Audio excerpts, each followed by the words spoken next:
Wala kayong mapapala dito dahil walang cost contractor dito. Magandang araw po sa ating lahat mga kababayan.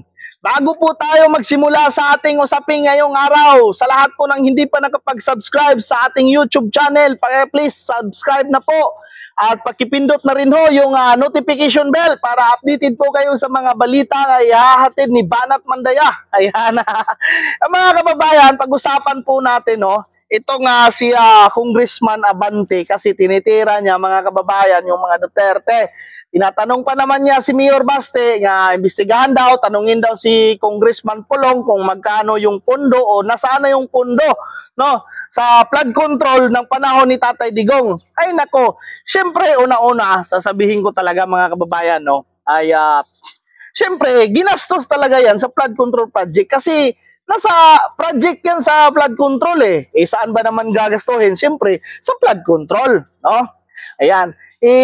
Ito namang sumagot naman si Mayor Congressman Pulong Duterte, sabi niya, ang Davao, 'di ba? Walang baha. Kung nagkaroon man ng baha, madaling humupa. 'Di ba? Yung isyo nasa Maynila. 'Di ba? Swimming pool pa nga. Yung baha nasa Maynila hindi gaya sa kanilang baha, Kasi swimming pool pa. Dito sa Davao City, madaling humupa, 'di ba? Explain natin 'yan mamaya, mga kababayan, Explain natin 'yan mamaya.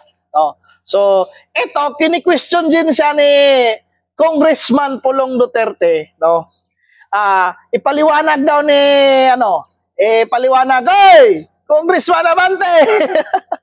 Ipaliwanag mo nga kung paano ka nanalo sa eleksyon nga natalo ka na nga ay nanalo pa.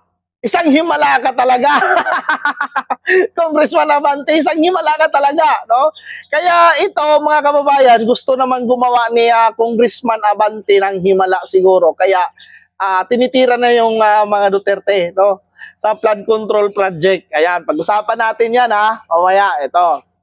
Dito muna tayo kasi si Congressman Abante napahiya tuloy, Siyempre naman mga kababayan, ano kaya yung ginawa niyang paraan, Na natalo na siya sa eleksyon tapos nanalo pa siya. Hoy, Congressman Abante, ikaw lang makakasagot niyan kung anong diskarte mo, Ang lupit mo. So dito po tayo sa sa sinasabi niyang nasaan na ho yung budget. Siyempre, pinagawa ng flood control project yun di ba?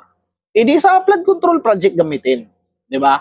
So makikita naman natin, hindi takot ang administrasyong Duterte dito sa Davao City at saka sa panahon ng administrasyon ni former president, yung mga budget niya sinasabi nyo, hindi yan takot nga mag-survey, kahit magpunta kayo ng sabi pa nga ni Kong Pulong, willing naman yung DPWH dyan, magkuha kayo ng mga updates dyan, di ba? Tapos mga kababayan, para sabihin ko sa inyo, baka sabihin nyo naman ho ay sinungaling naman ho natin, At may mga baha dito, Pero may mga baha sa gaya ng mga yung maraming bahay, yung mga siguro yung siyempre sa sobrang lakas ng ulan, hindi talaga tuloy-tuloy ang agos, 'di ba?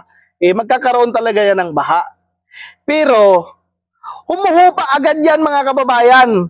Humuhupa yan, kaya nga may tinatawag na flood control project para yung mga ulan, yung mga baha sa mga sityo-sityo, barangay-barangay, makukontrol, Hindi po natin kayang pigilan ang ulan para bumaha, Ang importante diyan, may control sa baha, Hindi ho sinasabi nga ilang oras, pagtigil ng ulan, agad-agad yan huhupa ang baha po dito sa Davao City, Kung nakikita nyo yung mga vlog ko, itong nasa taas, tingnan nyo. Napakalawak yan. Isang example lang yan. Napakalawak ho ng flood control project dyan, Kahit yung baha pa doon sa Maynila, dalhin nyo dito, isama nyo dito, kayang kontrolin ng project ng former president ni Kong Pulong, yung baha nyo dyan, no?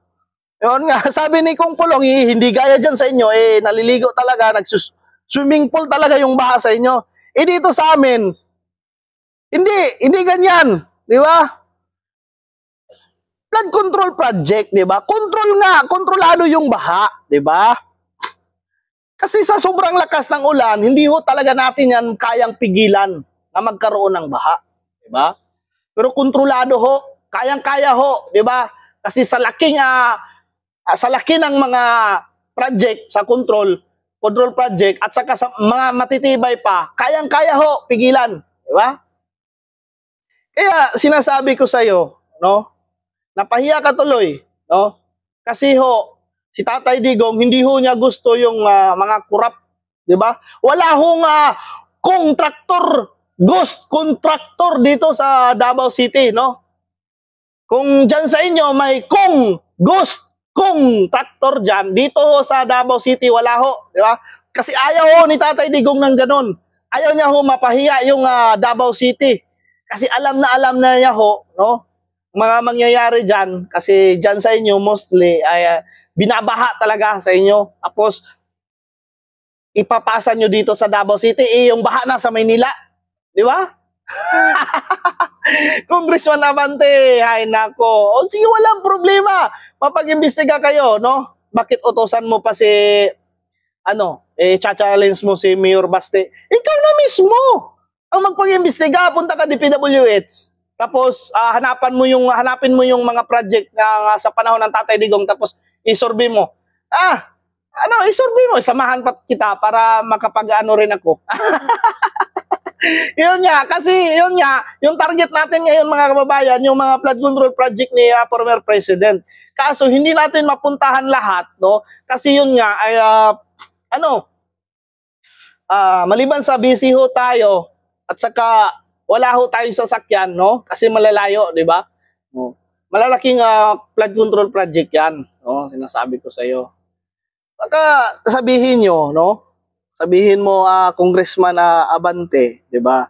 Yung challenge rin ni Kong Pulong, ipaliwanag mo nga, no? Kung paano ka nanalo, inatalo ka na, di ba? Ay, more flood control project. Ang issue na sa inyo, wala dito sa amin. Bakit dito kayo? Tinitripan nyo naman ang Davao City. Wala kayong mapapala dito dahil walang ghost contractor dito. Lahat po dito ng congressman matitino. Oh.